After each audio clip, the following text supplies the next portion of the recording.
Okay, so good afternoon, everybody. Let's see, so I'm going to start with talking about the work that I do. And so I want to clarify something because I know that in the participant package it says that I work for Pima County Juvenile Court, which I do. So that's sort of my inside the system hat that I wear. But you also know, because you're all community organizers, that sometimes we have to go outside of the box and also wear our community hat. And so most of the time when I advocate on this work, it's because I'm outside of the system talking and wanting to hold accountable the system. So from that framework is how I'm going to speak today. And so I'm not here representing the court. And so the 3 points that I'll talk about is the urgency regarding juvenile justice reform. The second one has to do with accountability of the system. And the last one has to do about the increase of democracy, because that's a new buzzword that I got from last night. And so let me talk about the urgency. So we have, across the whole United States, 3,100 jurisdictions or counties. Only 100 counties are doing this work. Tucson, Arizona is the only jurisdiction in all of the state of Arizona that is doing this work. And what it really means is, so for example, when we started doing this work, we had about 200 youth in our detention facility that can hold as much as 360 youth. Since that time, 4 years ago, we have dropped it down to about 94 youth. Okay. Of those 94 youth, though, the majority are still youth of color. And when we utilize because the two initiatives that we're doing, one is from the Annie Casey Foundation called the Juvenile Detention Alternatives Initiative. There's their website and all their information. It's a model that you implement that has been shown across the country in certain jurisdictions to work, okay? Of those 94 youth that we still have in detention, 70 are still low and medium risk youth.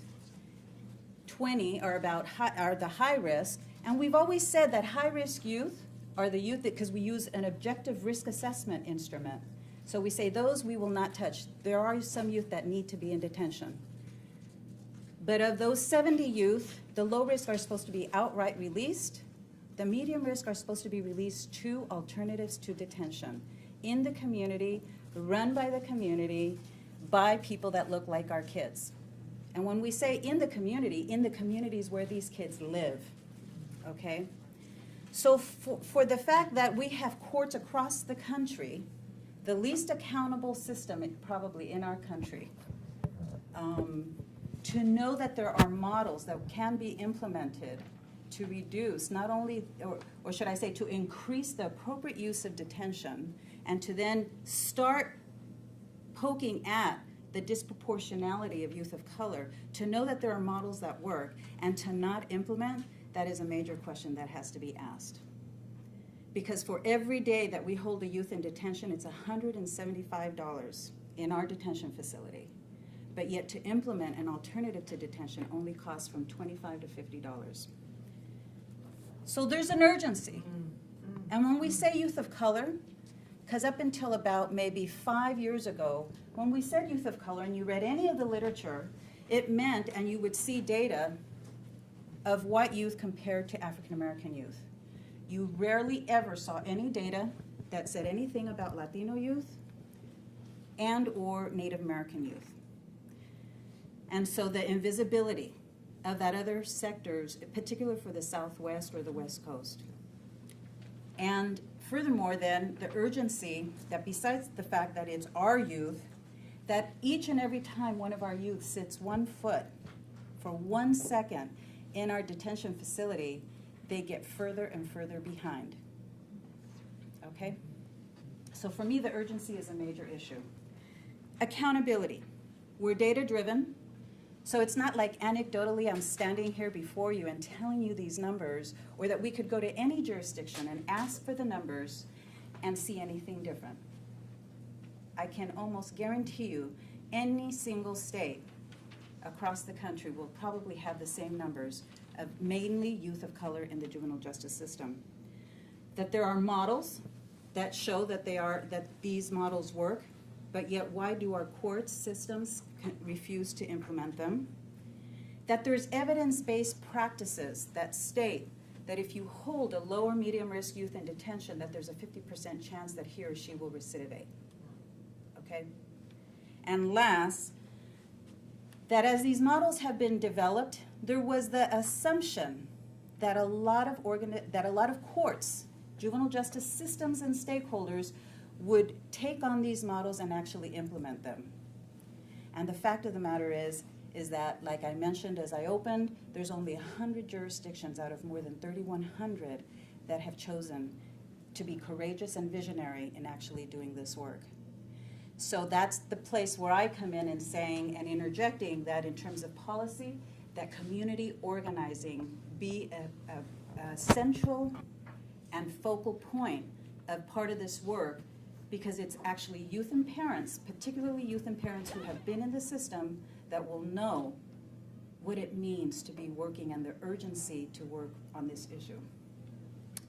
Last, in terms of the increase in democracy, who's at the table? Whenever we talk about this kind of work, reform work, and you look around the table, it's usually the juvenile justice stakeholders, so law enforcement, county attorneys, public defenders, the court system, maybe some community-based organizations, but rarely will you ever see youth and parents at the table. How are decisions made? Certainly, the courts feel that it's their prerogative to make all the decisions. Even though they'll call it a collaborative, it still ends up being unilateral decision-making. And last, who influences the decisions? A lot of the judges feel very proprietary in saying that their way goes, and that no matter what the model is, they want to do it their way.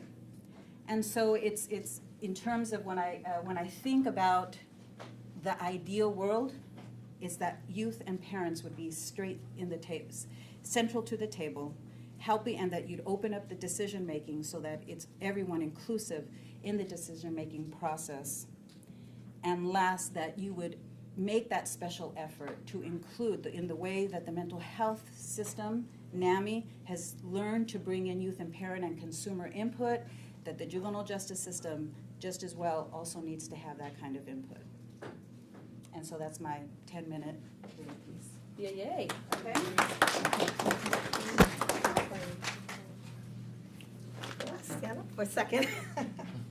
How many of you all want justice and humane reform in our transformed communities? If that's you, say I do. I do. How many of you all want that reform sooner rather than later? If that's you, say I do. I do. Well, let me tell you this, you really are in the right place at the right time.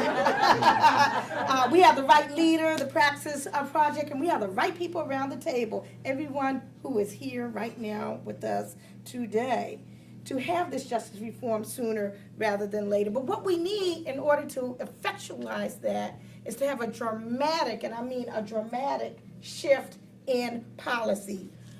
We're talking about over 2 million people currently in U.S. prisons and jails. The stakes have never been higher. But let me tell you this.